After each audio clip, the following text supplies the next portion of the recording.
E aí pessoal, tudo bem? Bem-vindos ao canal Coleção Paralela. Sou o Rodrigo, este é o Mestre do Terror. E bem-vindos a outro vídeo de segunda-feira no canal, no qual a nossa série desta vez aborda única e exclusivamente Gibis do Fantasma, né? O grande espírito que anda, o fantasma, um dos meus personagens prediletos da vida dos quadrinhos e ao qual eu tenho até mesmo falado pouco. Por isso mesmo eu resolvi fazer essa série, para ter uma overdose de fantasma aqui. Se você não curte muito o espírito que anda, você vai pular os vídeos de segunda por um tempo, porque vai ser fantasma, amigo. Vai ser fantasma até eu enjoar. E a ideia é falar de alguma HQ mais antiga, de algum período, né, mais antigo da carreira do fantasma aqui no Brasil, que eu tenho na minha coleção, e da HQ mais moderna que eu tenho na coleção, daquela produção, daquela publicação mais moderna que eu tiver. Como todos sabem, a publicação mais atual que eu tenho do Fantasma é essa revista aqui, O Fantasma, da editora Mitos. Nós estamos abordando nesse vídeo a número 4. Eu não consegui a número 1, lembrando, são 12 edições até agora, se não me engano, lançadas. Eu comprei 11, não consegui a número 1, ainda estou procurando. Cheguei a encontrar num lugar aí, mas, por mais que você queira uma número 1, o preço que o cara tava pedindo tá parecendo que é a número 1 do Homem-Aranha da Abril. E ainda assim eu acharia caro. Então, ainda não comprei, mas esta daqui, né, são as publicações mais recentes. E essa é a número 4, com essa capa linda na qual o fantasma enfrenta nazistas em 1943. Essa história é muito boa. E a outra é essa edição histórica da RGE, O Casamento do Fantasma, né? Uma das publicações pelas quais eu tenho mais carinho, é uma das publicações mais legais que eu tenho aqui na minha coleção. Essa edição aqui foi publicada aqui no Brasil em que ano? Vamos ver se a gente descobre a história da minha vida, né? Eu podia ter visto isso antes, claro que eu podia, mas eu vi? Não. Eu quero ver agora. E agora eu tenho que ficar procurando. Mas olha aqui, ó. Aparentemente em 1978, por aí, né? Finalzinho dos anos 70, eu diria. E eu vou começar falando até meio ao contrário do que normalmente eu tenho feito. Porque normalmente eu falo da edição mais antiga primeiro, depois eu venho a falar da edição mais atual. Eu vou começar pela mais atual, porque essa edição mais antiga, né, O Casamento do Fantasma, eu acho que é um evento que merece um pouquinho mais de destaque. A número 4 dessa publicaçãozinha da Mitos aqui, O Fantasma, mantém o padrão, traz duas histórias, só que dessa vez as duas histórias são parte 1 e parte 2 de uma mesma trama, não são duas histórias separadas, né? E ela traz, ó, 1943, parte 1 e parte 2, com roteiros do John Rassi e a arte do Saviuk. Sempre há um pequeno editorialzinho aqui. Aqui temos uma moça fantasma, bem legal por sinal, bem estilosa. Os revólveres são meio antigos, então há de se supor que seria uma ancestral, embora não haja ancestrais femininas na linhagem do fantasma, até onde eu sei, mas vai saber. E o que a gente vai falar dessa história? A arte, como vocês sabem, continua sendo do Sávio, que é uma arte extremamente competente. Eu estou cobrindo aqui o meu amigo Mestre do Terror. Deixa eu botar um pouquinho pro canto aqui, mestre.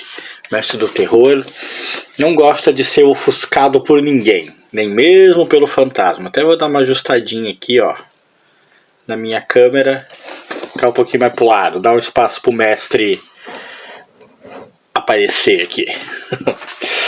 Eu estava dizendo, a arte do Saviuk é tremendamente competente, eu gosto dele, ele tem traços simples, né? Não é assim, uma virtuosidade incrível, né? Mas por simples não se entenda pobres, né?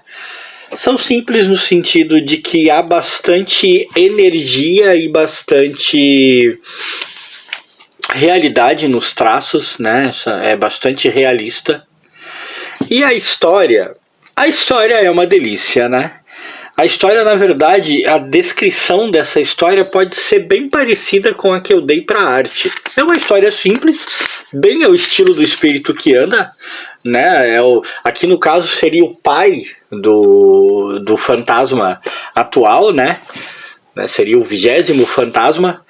Ele está enfrentando nazistas na França, que estão para entrar em posse de documentos, de fotos reveladoras que não podem cair na mão deles. Só que nesse meio tempo, além dos nazistas, o fantasma acaba tendo que enfrentar a própria resistência francesa, que por algum momento confunde o fantasma com um nazista devido à caveira, né, que ele tem no anel, né, no uniforme, mas principalmente no anel. E então ele acaba preso no meio dessas duas vertentes, e confundido por um nazista e atacado pela resistência francesa, e ao mesmo tempo atacado pelos nazistas, que obviamente o consideram inimigo com toda razão, né? E, inclusive os nazistas aqui conhecem, há uma própria sociedade secreta dentro do movimento nazista que já considera o fantasma e sua linhagem como antigos inimigos. E aí, meu amigo, é como dizem, tiro, porrada e bomba. Não há aqui uma trama complexa. Não é uma história complexa, abarrotada de reviravoltas e descobertas, mudanças de direção na trama. Não, é uma história simples, cheia de ação.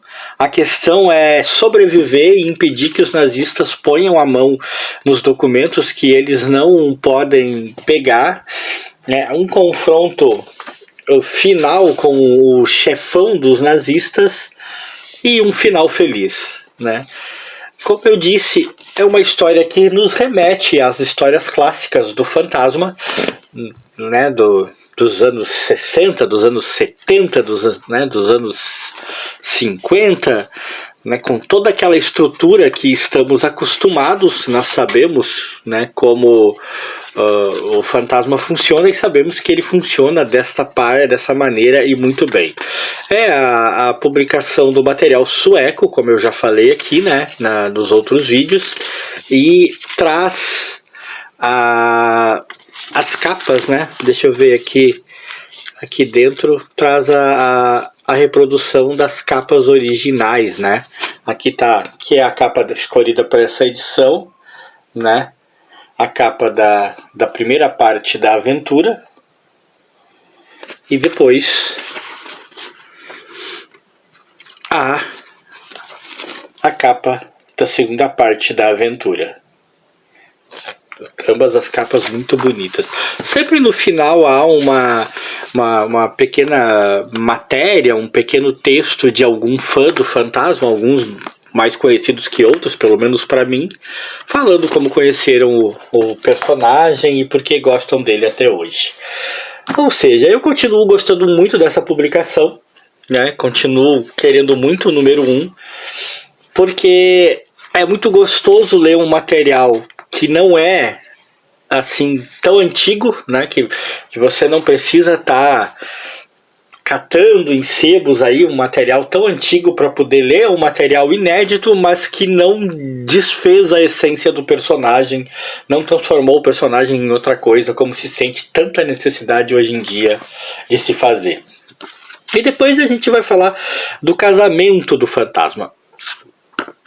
Essa edição aqui, se não me engano, já apareceu no canal. Eu já falei dela uma outra vez. Ela tá aparecendo de novo porque ela merece esse contexto, né? De aparecer. Essa não acho que seja a primeira publicação que foi feita no Brasil com essa história do Casamento do Fantasma. Eu acho que teve outra antes, né? Se não me engano teve, acho que teve até edições com maior luxo, com maior garbo, né, do que esta. Mas esta é a que eu tenho, é a que eu guardo até hoje. Vem aqui com uma espécie de porta-retrato, cuja ideia era recortar, né, que felizmente a pessoa que foi dona dessa edição não recortou. É a publicação da RGE, com a lombadinha quadrada. A minha já tem bastante tempo, vocês viram aí a idade da edição antes, quando eu estava procurando, né, finalzinho dos anos 70, então já tem um tempinho a história, né? Traz um textinho falando sobre o casamento aqui, um texto do Moacir Cirne, né? E a história em si, que é da dupla fantástica, que é o Falk e o Barry, né? E Falk sai Barry. É uma história totalmente dentro dos moldes do Fantasma, no sentido de que a maneira como o enredo se desenvolve, as citações, tudo mais é dentro daquele delicioso padrão Fantasma, aquele que você não quer que mude. Algumas coisas não foram feitas para ser inovadoras, gente. Algumas coisas não foram feitas para ter reviravoltas, para, nossa, vamos mudar tudo, vamos modernizar. O Fantasma é um personagem que não precisa disso. A história é dentro deste padrão, só que, claro, abordando um acontecimento único, que é o casamento do Fantasma. Eu lembro que eu falei no outro vídeo, e vou repetir aqui, que essa edição traz como curiosidade o fato de que o Mandrake vem para o casamento do Fantasma, né? O Mandrake e o Lothar estão aqui, eles vêm para o casamento do Fantasma. Há uma cena aqui onde eles aparecem melhor, inclusive. Vamos encontrá-la aqui, ó. Tem essa cena aqui, por exemplo, ó. Mandrake e o Lothar lá no fundo, eles vêm para o casamento do Fantasma. Mas, curiosamente, por questões legais, nessa edição aqui, a RGE não podia colocar que era o Mandrake. Tipo, eu acho que o Mandrake não pertencia à RGE, era publicação de outra editora. Então ele é chamado simplesmente de O Mágico nessa edição do Fantasma, né? E claro que o casamento do Fantasma não aconteceu de forma simples, né? Nunca poderia ser, só vamos lá, vamos casar, não. Claro que teve reviravoltas, teve tramas, teve que enfrentar inimigos, teve perigos, teve também seu momento flashback, no qual coisas do passado são revividas, né? Sem aventura, nenhum super-herói casa, muito menos o Fantasma. Mas no final feliz, ele finalmente casa com a Diana. E é uma das minhas edições prediletas, é uma das edições que eu tenho mais carinho na minha coleção do Fantasma. O Fantasma talvez seja o super-herói, né, do qual eu tenho mais edições. Principalmente, bati na câmera para variar, né, gente? Mas vamos lá, vamos em frente. Ignorem isso. Mas principalmente se eu for considerar o fato de que eu tô tentando dar uma repaginada nas coisas que eu tenho, eu tô tentando homogeneizar, né? Tô tentando compactar, tô dando andamento para muitas coisas, tocando para frente muitas coisas. Com certeza um dos personagens do qual eu mais tenho é ele, Tex Willer. Tex Willer provavelmente ainda mais que o Fantasma, né? Eu tenho mais ainda edições do Tex Willer do que o Fantasma, com certeza.